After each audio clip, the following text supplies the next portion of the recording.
sama ni Jesucristo, kami ay liwanagan mo at tutugon kami sa'yo.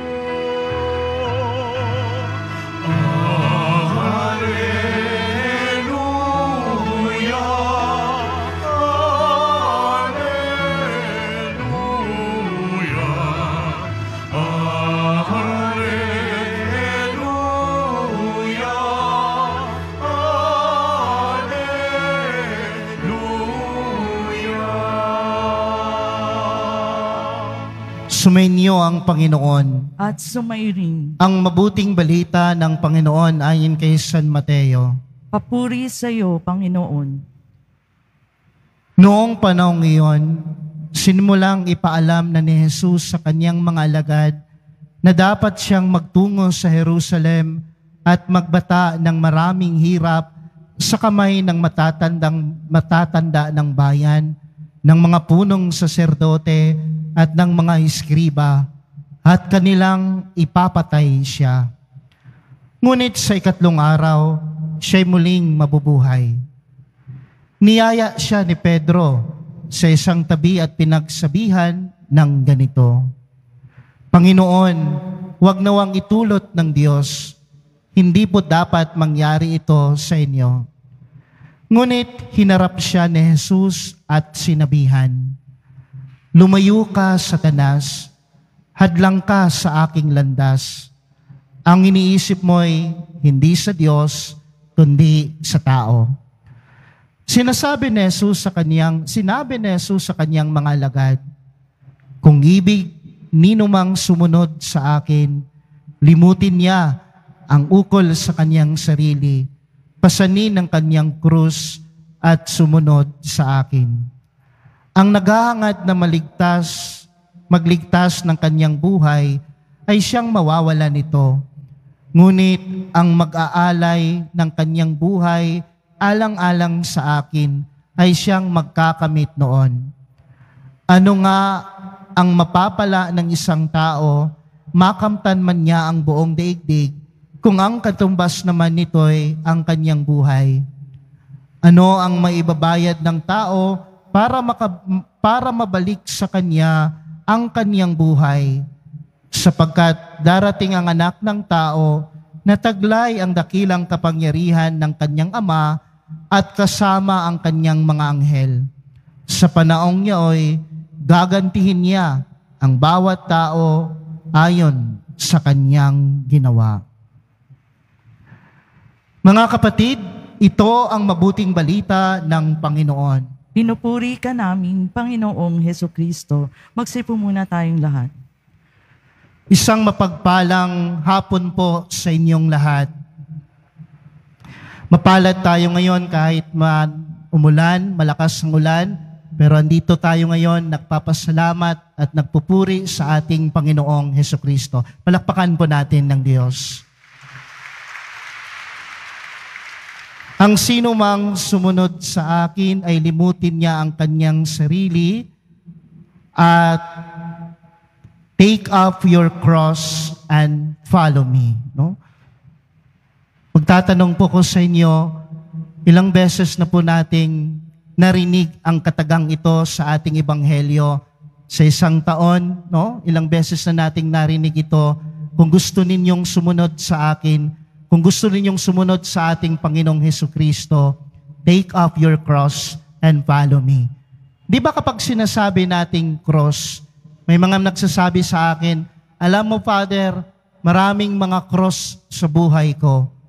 Isa na dito, siya ang cross o sila ang cross ng buhay ko. Kapag sinasabi natin yung mga katagang yan, no, na-associate natin na ang krus, kapag sinasabi nating marami tayong mga krus sa buhay natin, ito'y mga suliranin sa buhay natin. Ito'y mga problema sa buhay natin. Ito'y mga hamon sa buhay natin. Kaya nga naniniwala ako na nandito kayo ngayon sa simbahan na kahit na umulan, malakas ang umulan, kasi alam ko marami kayong mga krus sa buhay na dinadala ninyo.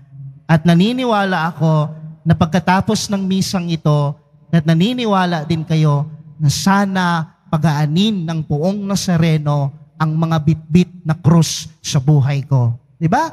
Yun yung pagtingin natin sa krus. Ang krus ay mabigat. Ang krus, kapag sinasabi natin krus ng buhay natin, ito yung mga suliranin sa buhay natin. Matanong ko po kayo, anong klaseng krus ang bitbit nyo ngayon? Mabigat o sobrang bigat? Magaan o sobrang magaan?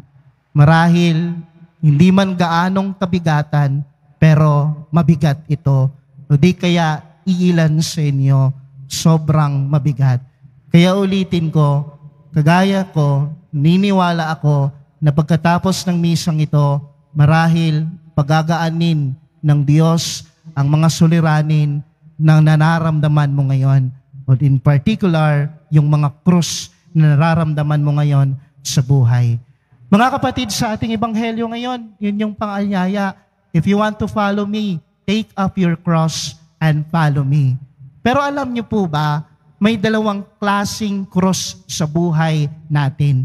At itong isang krus, ayaw ni Jesus na dalhin natin ito kapag tayo ay sumunod sa kanila. Given na po sa buhay natin, kapag sinasabi nating krus, mabigat ang krus. Pero may mga krus sa buhay natin na hindi naman natin pwedeng dalhin. At yun yung mga krus na pampabigat. Diba? Mabigat na krus at pampabigat na krus. But God is telling you now, ayoko nang itong mga pampabigat na krus. Mabigat na nga yung krus, pinapabigat mo pa na pwede mo namang i-let go yan. Ano po ba yung mga pampabigat na krus sa buhay natin? If you are an unfaithful wife, an unfaithful husband, di ba, krus din sa buhay natin na magkaroon tayo ng extra na wife at extra na husband. Mabigat na nga yung suliranin sa pamilya, nagdadagdag ka pa ng krus sa buhay mo. Pero ayaw ng Panginoon na ganyan. Kaya gusto ng Diyos, bitawan mo yan para makapamuhay ka ng makaayos, mabitbit mo ng malwalhati at maligaya itong krus na gusto kong ipabitbit sa iyo at sumunod ka sa akin. Amen? Diba? Ayaw ng ating Panginoon na ang buhay mo, no? Sabi pa nga niya, krus na nga yung asawa mo, magdadagdag ka pa ba ng pampabigat na krus? Diba? I-let go mo yan. At itong asawa mo ngayon, mag-focus ka na lang yan. At yan yung krus na gustong ipabitbit sa atin ng ating Panginoong Hesukristo. If you are unforgiving, di ba? Sa buhay natin, kapag hindi tayo marunong magpatawad, bago siguro kayo pumasok dito sa simbahan, marami kayong kaalitan. Bago siguro kayo pumasok dito sa simbahan, baka meron kayong mga nakaaway. O baka bago kayo pumasok dito sa simbahan, baka may humingi ng tawad sa iyo. Pero because of your pride, hindi mo siya pinatawad. Di ba? Krus din yan sa buhay natin. Kung meron tayong hindi napatawad, na humingi ng tawad sa atin, kapag meron tayong kagalit, kapag meron tayong kinaiinisan, dagdag krus din yan sa buhay natin. At yan ay ang pampabigat na krus sa buhay natin. Pwede naman nating i-let go. Paano? Patawarin natin yung nagkasala sa atin. Patawarin natin yung humingi ng tawad sa atin. Tsak, mamayang gabi, makakatulog ka ng mapayapa, makakain ka ng mabuti, makakagalaw ka ng mabuti. Di ba kapag may kaaway ka, may kainisan ka sa bahay o di kaya sa trabaho, wala kang gana. Wala kang ganang magtrabaho, wala kang ganang gumalaw sa buhay. Sa madaling salita, hindi ka mapayapa. No?